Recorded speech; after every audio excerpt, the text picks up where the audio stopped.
Welcome to Sports Talk with Steve Jones, the daily talk show with the voice of Penn State football and men's basketball. You never know what special guest may stop on by any given day. Now here's the man of the hour, Mr. Steve Jones. The last 20 minutes here, I'm watching you blame technology. I'll tell you, it is technology. What is the common denominator between you and that computer? The computer, I'll tell you, it's just the internet. Care to re-examine that? Care to re-examine? As to what a common denominator is? Yeah. It's probably just this software. Like it's The words OE, operator error, come up. Okay, let's get to the portal in the Big Ten. All right. So let's start with Illinois. They've had 23 portal exits. 1 withdrew. 7 have found spots. They've added 7. Indiana had, with Tom Allen leaving, had 44 portal exits. 3, including Donovan McCulley, withdrew. 25 have found spots. They've added in 22 players. Iowa had 15 portal exits. Nobody withdrew. Okay, 7 have found new spots. They've added 1 person. Maryland had 14 portal exits. 1 withdrew. Okay, 8 have found new spots. They have 5 additions, and 1 ended up going to the NFL. Michigan had 21 portal exits. Nobody withdrew.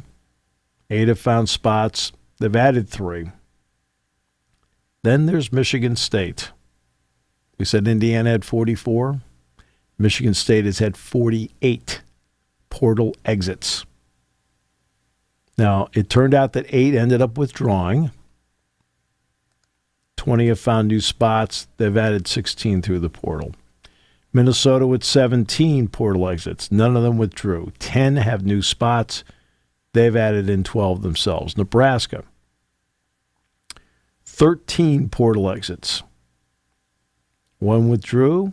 6 have found new spots. They've added in 7. Northwestern, tied for the fewest portal exits with 11. None withdrew. 10 have found new homes. They've added 3. Ohio State's had 28 portal exits. 2 withdrew. 22 have found new spots. They've added 7. Oregon has 18 portal exits. None of them withdrew. 13 new spots, and 11 have been added. Tied for the fewest in the Big Ten in terms of portal exits. Penn State, 11. Nobody's withdrawn. 7 have found new homes, and Penn State, of course, added 6. Purdue, 31 portal exits. Nobody withdrew. 22 have found new spots. They've added 17. Rutgers only had 14. Nobody withdrew. 10 ended up finding new spots. 5 they've added 5. UCLA, again, coaching change, 22 portal exits. 3 ended up withdrawing. 12 have found new spots. They've added 14. USC, 29 portal exits. 1 withdrew. 19 have found new spots. They've added 14. Washington, coaching change, now Jed Fish, 34 portal exits. 6, though, ended up withdrawing. 15 have found new spots. They've added 16. Wisconsin, 22 portal exits. Nobody withdrew. 18 have found spots. They've added 13 themselves. So there you are. And then there's Penn State basketball. The schedule in terms of who they're playing home and away. The home and aways will be Minnesota, Rutgers, and Indiana. And what's interesting, now we'll get to the home and away. The home and away, Washington and Oregon are coming here, by the way, and Penn State's going out to USC, UCLA. Now, we've been telling you for months it's going to be a 20-game schedule. We've been telling you for months that Penn State will play on the road. And I kept using UCLA and USC as an example of going on the road there in Oregon and Washington coming here.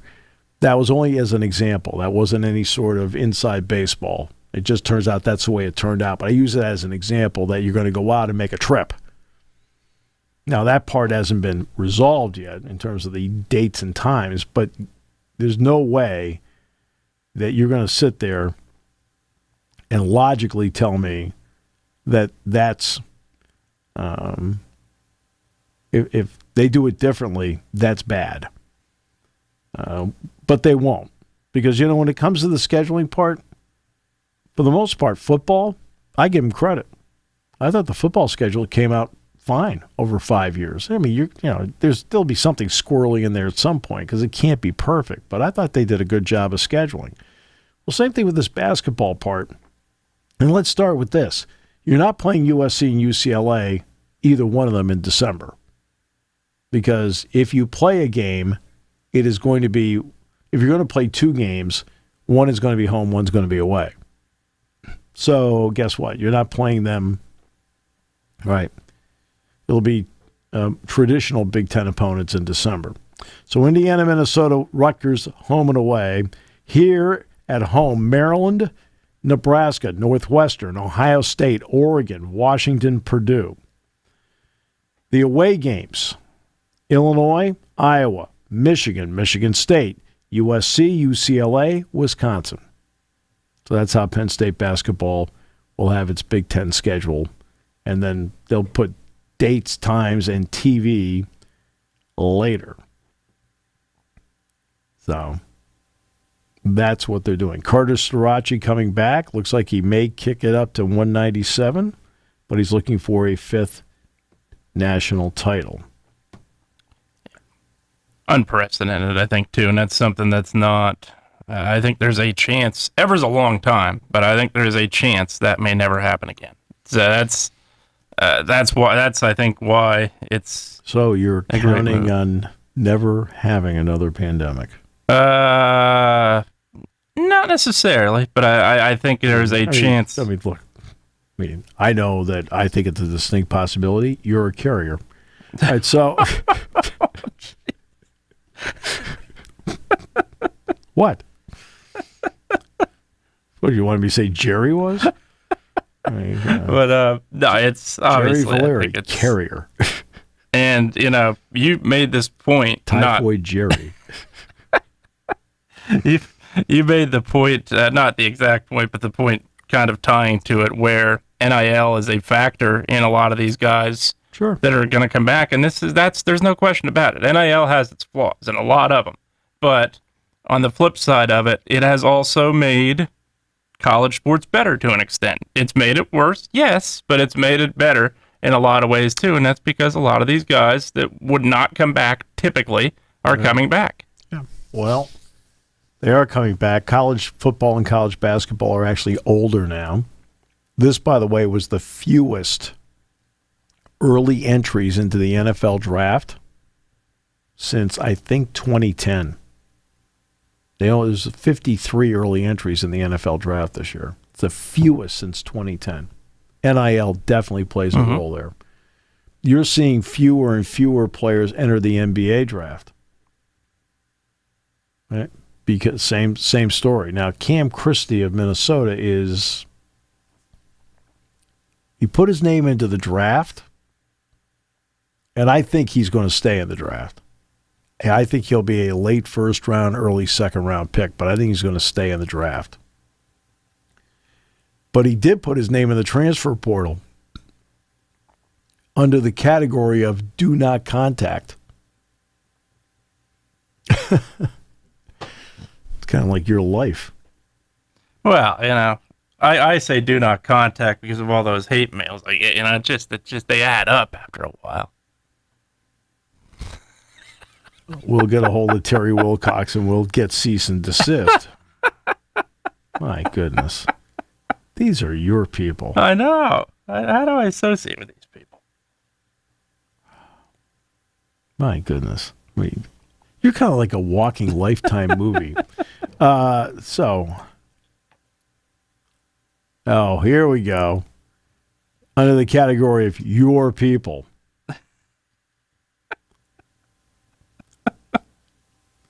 After the MSG invasion at Wells Fargo, Sixers ownership, along with Fanatics CEO Michael Rubin, they have bought 2,000 tickets and they're going to distribute them to the fans. Josh Harris, David Blitzer, David Edelman, and Rubin just bought more than 2,000 tickets for the Sixers Game 6. We absolutely cannot let Knicks fans take over our arena again. Give them the first responders, healthcare professionals, and other local Philadelphia-based organizations. Right? Ooh, do not give them to this person. That is a good picture of you, though. I know. Can you believe that? Right. I'll tell you. That's they literally barred me from the building after I make one visit to Philadelphia in the last month, and that's it. I thought the words restraining order were very it's restraining order, do not enter. My goodness. They even got a bad picture of me. Is there a good one? No, but they still shouldn't have taken it. Yeah. So here we go. That's tonight. Your people. Begging fans to come to the game. Your people. That's right. They are. It does look like a lot of them are going to first responders, which is great. I think that's one thing that's the way it should be. That's absolutely the way it should be. So, it is. You're right, though. It's something that should not. First of all for them getting the tickets, absolutely. But it should not come to that point. Look, anybody can buy. Yes. Tickets to any game they want to. Sure. So if a Knicks fan wants to go and buy the tickets, I understand that. But geez, I mean, don't you think that, in the fifth largest city in America, they can find 20,000 of their own people to go? Yeah. You would hope, especially a team that wins. And the Sixers obviously have had playoff woes, yes, but they're consistently at the last point. You weren't even born the last time they won. I was born, but I was a baby. Oh, God, you're old. You're really old. I was a year old. But in terms of the Sixers, they're consistently in the playoffs. It's not as if it's 2011 and 12 all over again. They've got to be better with their fan base. And part of it is these last couple of years, they've raised prices so much. And so has, I understand, so has a lot of other people. But they raise prices so much, you're pricing the casual fan out. And on games like this, that's a problem. The casual fan's going to be the one that not the casual fan. You're phasing out the diehard fan. The diehard fan is the one that's going to make the most noise. He's not here. She's not here. You're putting them in the hands of those who write the biggest check, who aren't always the loudest fans. Right. So let me give you two examples of what you're talking about here. And we'll put in the simplest terms. That way you can follow along. All right. I was going to say, it's got to be simple. Remember when the Seattle Mariners were playing in the Kingdome and the ceiling tiles in the Kingdome, a couple of them came down? Mm-hmm. And they had to then go through and go over every inch of the roof and repair it. Well, that meant the Mariners had to go on the road for the rest of the season, which was, I think, spanned a couple of months. Well, that meant out of nowhere, teams were getting home games with the Seattle Mariners that weren't on the schedule. They were scheduled as road games, but now suddenly they're coming to your place. And I'll never forget what they did at Fenway Park. They said, this isn't on the season ticket plan. Every ticket is going to be $20 a piece. We're going to donate the money to the Jimmy Fund, which is the team's charity. And that's the Dana-Farber Institute. They help fight childhood cancer. We're going to donate the money to the Jimmy Fund, $20 a piece, open seating. The 3 games that they played there, and this happened everywhere. It happened in Baltimore, it happened in New York, happened in Detroit, happened everywhere. The 3 games they played there, the enthusiasm in the ballpark was off the charts for everything that happened. Why? Because you had real fans sitting in seats they never dreamed of sitting in their lifetime, and they were all there. It's $20 a piece. I mean, even you can afford $80 for 4 tickets. Your question is finding 3 friends. That's right. So we'll go 3 acquaintances. Right? And that's what happened. They don't play the Sunday at Wimbledon. So one year they had so much rain, everything was backed up. They had finally no choice. They opened up the seating. Right? They opened it up. They said center court was the wildest atmosphere they'd ever been in. The players loved it because guess who was sitting there? Yeah. The diehard. Yeah, the fans. Right? Absolutely. Not the guy that's on their phone and waving. I didn't want to embarrass myself. Yeah. I'll politely clap. Oh, look, it's 40 love. Mm-hmm. Well done. Yeah. Nice. Oh. Meanwhile, you're chatting the whole time and not paying attention. Meanwhile, it's like, yeah, way to go. Macaron, come on. Right. It was, that's why I love the U.S. Open Tennis Championship. That's, Yeah. And the Ryder Cup. Mm-hmm. Oh, yeah. Same thing. Yeah, absolutely. It gets a little wild. Maybe a little too much, but still. Right. Absolutely. And a lot of people will say, a lot of the fans will say, yeah, you're pricing out the true fans. And people will say, you're just complaining because you're not affording it. You know what? They're right. Yeah. There's no question. And we're not just talking, we're talking sports as a whole at this point. I think season tickets for the NFL have gotten ridiculous to the point that you're, having to pay for preseason games, having to pay a seat license. Yeah. Yeah, a lot of things that you're having to pay just to get the right to buy the tickets. You're $2,000 or $3,000 in the hole. There's no question. Sure. The prices have gotten outrageous. Yeah, no question. And now we're going to see. Now, money-wise, what's going to happen with college football, which we talked about yesterday. I will say this, the bowl group, not the New Year's Six group, the bowl group met in Scottsdale. The Fiesta Bowl hosted it. Now, the New Year's Six guys were a part of it, but this was from the bowl people. They feel if there is collective bargaining and contracts between players and school, it will dramatically cut down on opt-outs at bowl games. Now, the college football playoff, just by being in the playoff, should automatically reduce the number. And to be honest, it's a playoff. It should reduce the number to 0.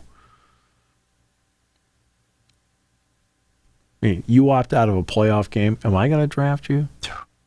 No. Heck no. You opted out on a playoff game? I'm not drafting you. Absolutely not. But he's the greatest guy. I don't care. I don't care. I'll go with the second guy. I don't care. Yeah. I think what separates great athletes or great players from good to okay players is their competitive nature. Right. If you're not going to compete in the playoffs, I'm not drafting you. Right. Absolutely not. But the other bowl games have been afflicted. No and doubt. We saw what happened. I mean, even with the Penn Peach State, Bowl, we saw what happened with the Peach Bowl. And we saw what happened with the Outback Bowl a couple of years ago. Yeah, a couple of years ago with Florida State and Michigan and the Orange Bowl, I think it was. Yeah. Well, Florida State last year. Same thing. Yeah. Florida State last year had nobody. They played in the Orange Bowl. Yep. Right? And you name the guy, they opted out. I think even Mike Norvell at one point opted out. Saw Georgia on the schedule and said, that's it. Hey, we're done. And they feel that if there's collective bargaining, which then leads to contracts between player and school, I'm not going to use the term student athlete here, okay? At this point, this now becomes a professional contract. They're a player. Okay? A contract between a player and a school, right? There should be language in there saying, hey, we play the game, you play. Or else you forfeit. Yeah. Part of what you're doing here. Yeah. That's but they feel that for them is going to be important, and they think they'll be able, that if there's collective bargaining, that's going to be a part of it, contracts between players and schools, which would then give them a better shot at having the fewest number of opt-outs you can ask for, which is what they're looking for. One other note on Big Ten football scheduling. There are 14 games this year where somebody in the Eastern or Central time zone will play on the West Coast. All right. Of the 14, 8 have a bye the next week. 6 play a home game the next week. The Big Ten did a great job of thinking this through. Doubt. It doesn't mean, and we all know there's going to be travel logistics. I understand that. But it's there, and it's up to the schedule maker at that point to say, okay, what's the best we can make out of it? We didn't invite them. As schedule makers, we're not the ones that invited them. Management did that. So now how do we make the best of it? All right? And by the way, as the broadcaster, I'm thrilled beyond words they invited them. I think those are dynamic programs to add to the conference. I mean, there's something fresh and, to me, exciting about having them in there. Now, does it bring with it logistical nightmares? Of course it does. But see, I'm not in charge of logistical nightmares. I'm only in charge of broadcasting the games. That's okay? right. All right. So they had to come up with solutions. And their solutions were 14 Eastern and Central time zone teams go to the West Coast. 8 of them have a bye the next week, including Penn State. And 6 play a home game the next week. Remember, Penn State plays USC on the 12th. They have a bye week, and then they play at Wisconsin.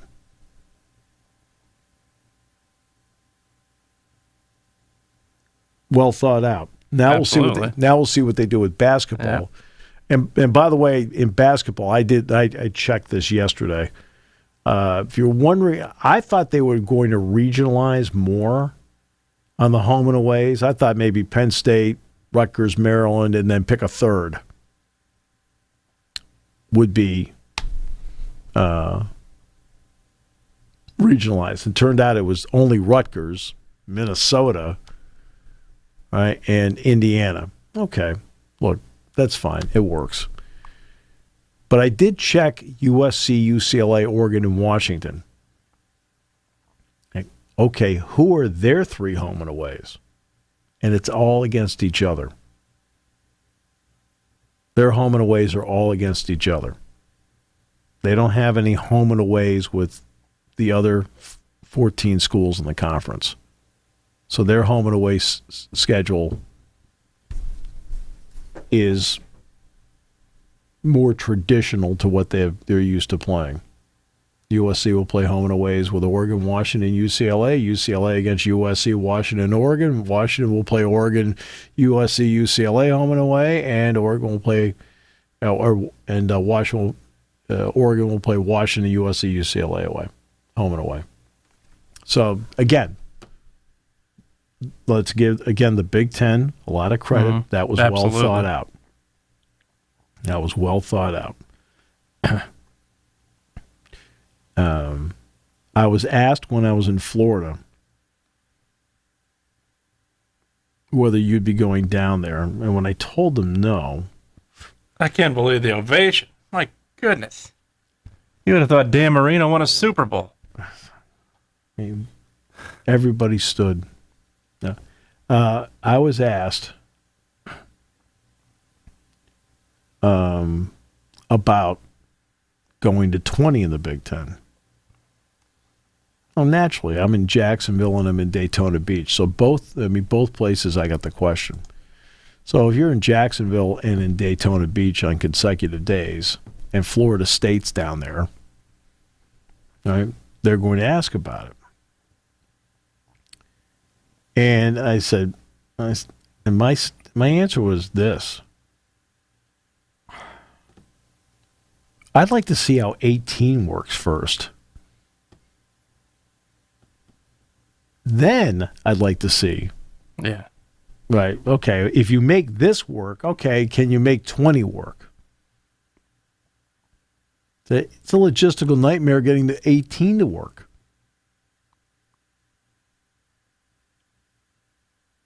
Yeah, that's exactly. If it is, then suddenly, the conversation becomes, okay, what do we do? Ideally, would they like to get to 20? Sure.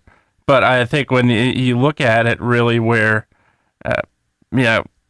I'm surprised to begin with that Oregon and Washington obviously moved the pie. There's no doubt. They get a smaller piece this year. But I think I was surprised. But the Pac-12's breaking up. They needed to. They needed to. Their programs were going to. Mm-hmm. I was more surprised that the Big Ten took two more teams in right away without knowing how UCLA was going to do where you're going with 16, but then you bring 18. I think at that point, obviously you're like I said, you're moving the needle with Oregon. There's no question about it. Well, there are two parts to that. All right.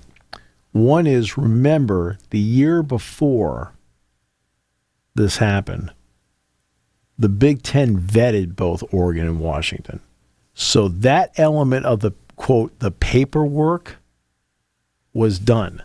There was no guesswork on, because Oregon and Washington had inquired. So the Big Ten did vet them a year in advance, decided not to make a move, but they had all the information they needed about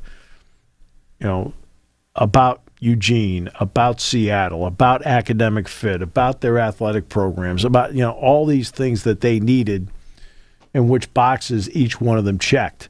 They had that done.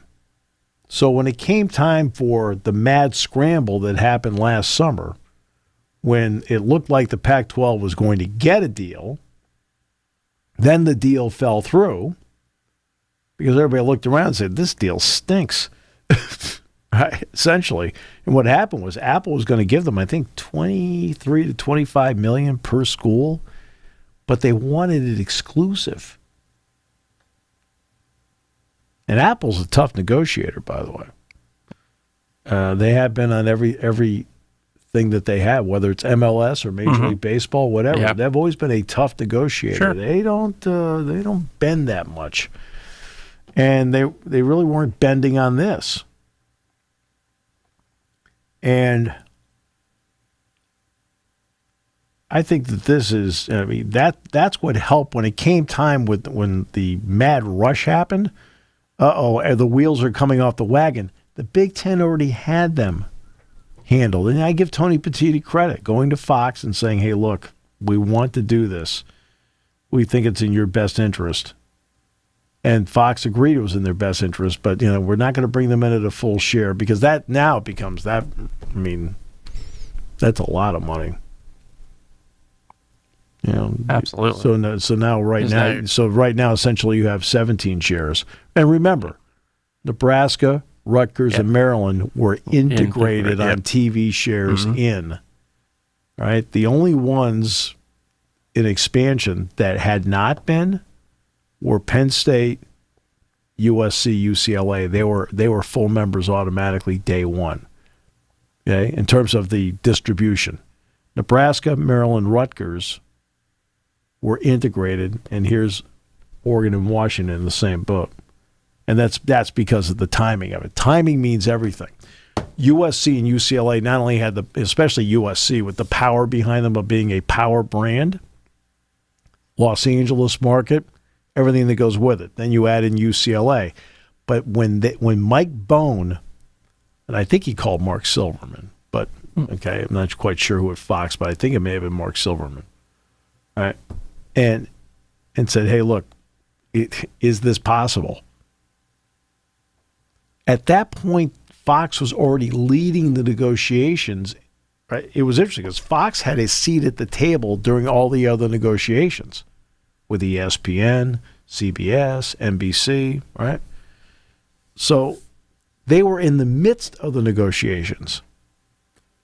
Well, the timing couldn't have been any better because now they go back to the table and they can add in the dynamic of Southern California with the power brand of USC, outstanding secondary brand in UCLA, and it kicked up the number. Because the key to any expansion, no matter what happens in expansion, if you can't get more money and everybody ends up with a smaller slice of the pie because now there are more mouths to feed, that doesn't work. It has to be somebody that comes in that makes the pie exponentially bigger so that even though there are going to be at this point 16 slices, the slices are all bigger than what you were getting before. That's what happened here. And the timing of it is that they inquired before the Big Ten signed its deals, before they had their deal officially with Fox, before they officially had their deal with NBC, CBS. And you notice that everything got kicked back instead of they thought it was going to be Memorial Day weekend. Instead, it ended up being mid-August. Why? Because they added in the dynamic of USC, UCLA. Now, during that period of time, and this is where I'll give Kevin Warren credit, right? That's when they vetted Oregon and Washington, at least vetted them. So that when the disaster came up with the Pac-12 last summer, they already had everything, all the information they needed about Oregon and Washington was just sitting right there in the file. They had it. But timing again means everything. Why did Oregon and Washington get a half?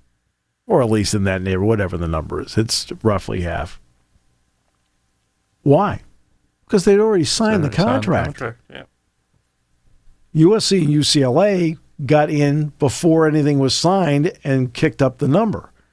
Oregon and Washington got in because the contract had already been signed. And that's what gets me about the Florida State thing. The Florida State thing is fascinating because they badly want out. And they are one of the 18 schools, as is Clemson, by the way. They're one of the 18 schools that help comprise 50% of the television viewing in college football. Penn State, of course, is one of them. There's 8 in the SEC. There are 7 in the Big Ten. Clemson, Florida State, and Notre Dame make up the other 3. But here's the issue.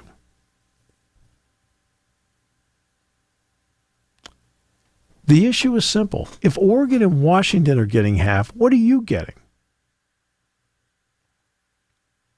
They're not tearing up these contracts and starting from scratch. NBC has already budgeted out its next 6 years as to how they're doing this. CBS has budgeted out 6 years as to how they're doing this because they've already have 1 year in the books. That's why it's 6 remaining. Fox has budgeted out the next 6 years. They're going to give you a full share to come in because you're Florida State. Again, there are certain things out there that people don't seem to understand the common sense of it. So here are 2 parts on the common sense of expansion that have to be reiterated. And it doesn't mean expansion won't happen next year. It could. But here are 2 common sense points that you need to understand before you're like going, oh, they're going to do it. Oh, yeah, absolutely. Oh, yeah, I know. I've got contacts. Yeah, good for you. Right? Let's use the common sense approach. Ask yourself, Why did Oregon and Washington get half? Because they're doing the long play that the next contract they are guaranteed full. But that's 6 years out. That's the rest of the decade. But they know they're in the right spot. They have saved their programs by doing this. They've saved them. But that's one. Here's the other one. Who did the ACC model their grant rights from? Big 12. Big 12, yeah. Big 12. They asked them, we don't want to do this. Tell us, what did you do? The Big 12 let them do it. So ask yourself, how great last year were Oklahoma and Texas in the SEC? Oh, wait, they didn't play in the SEC last year. Remember, they in 2021 said, we're going to the SEC. The SEC approves them. So where did Oklahoma and Texas play football and basketball in 21-22? The Big 12. Where did they play football and basketball in 22-23? The Big 12. Where did they play football and basketball in 23-24? The Big 12. Why did they pay $50 million each to get out of the last year of the deal? Which, by the way, comes out to an exit fee plus the grant of rights. Oh.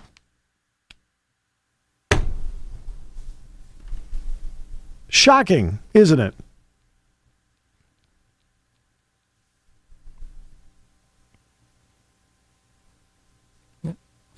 But it's easy to get out of the grant of rights. It's easy to get out of. Sure, baby.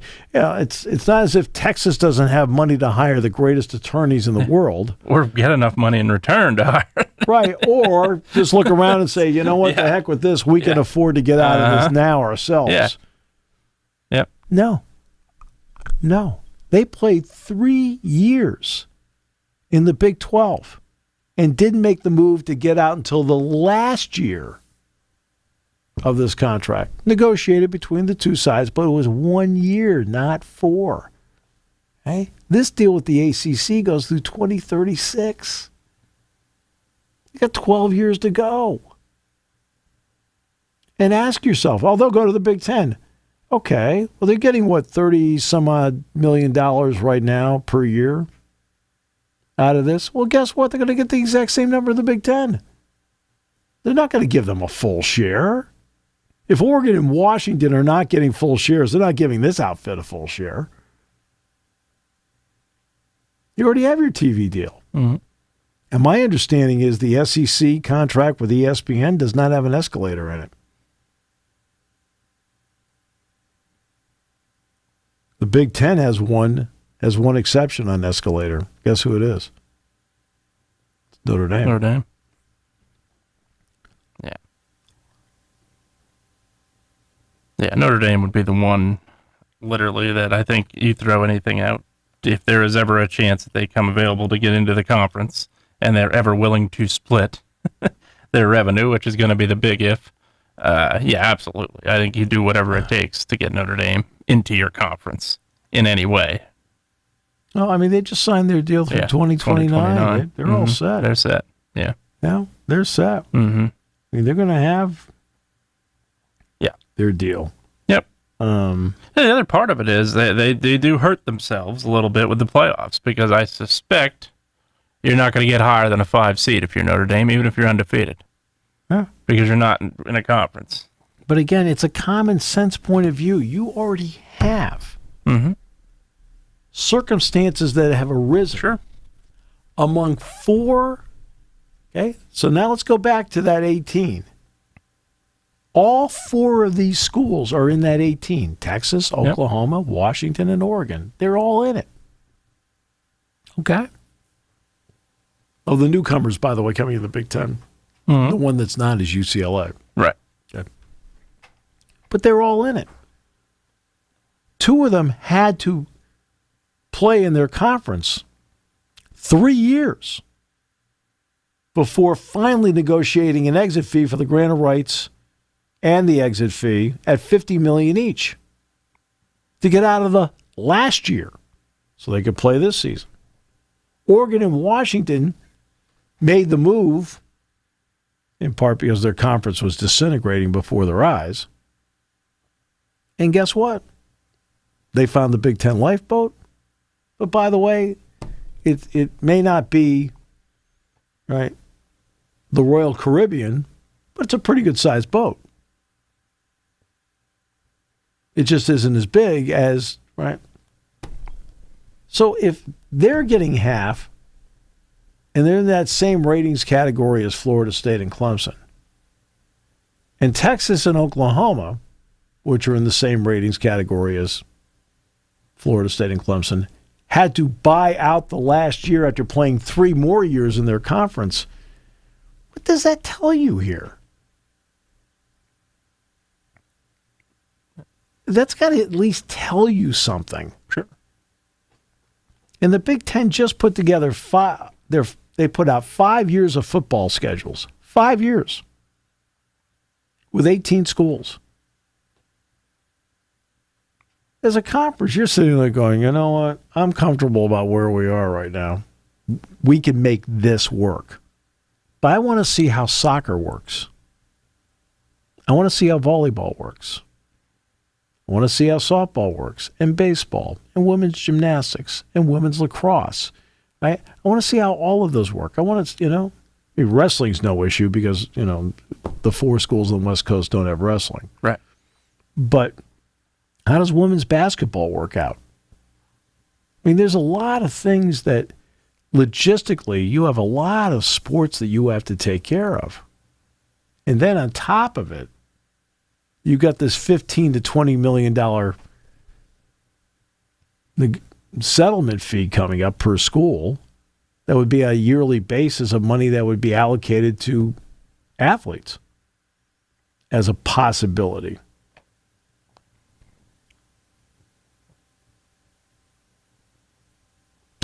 You're not going to bring in these 2 schools unless you get a dramatically expanded TV contract. Again, what does expansion have to do? It has to make the financial pie bigger so everybody gets a bigger slice, not a smaller slice.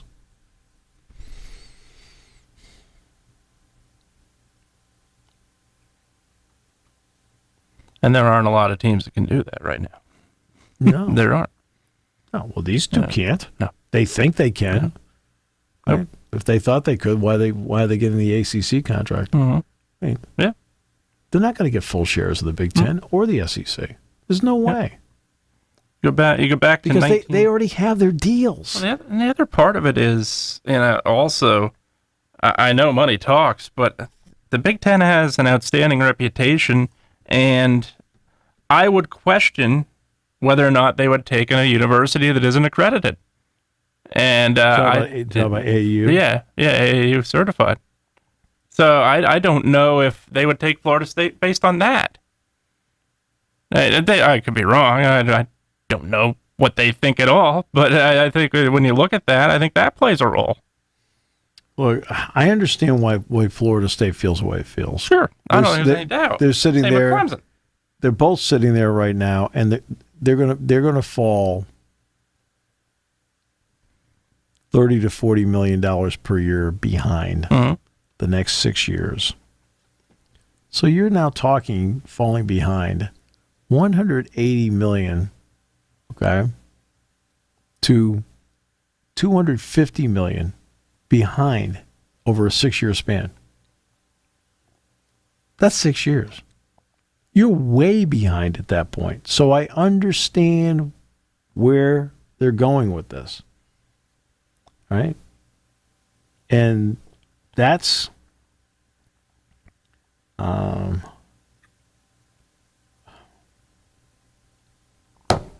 to be something that I think is going to be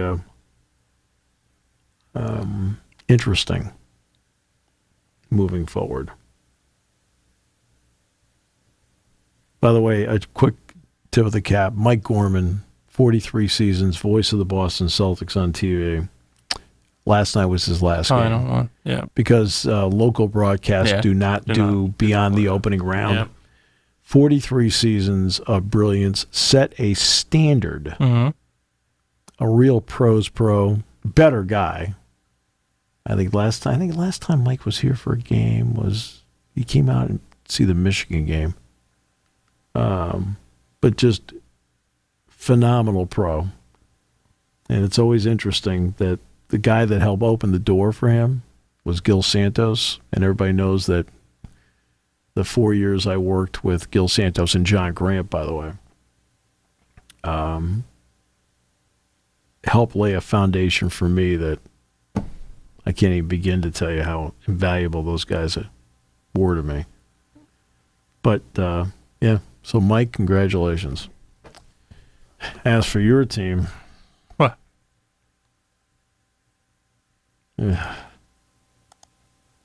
Another big night for you. Oh, it is.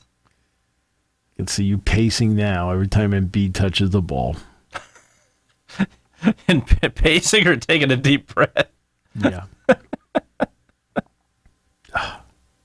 They had to buy tickets to give to their own fans. Because their own fans won't buy them.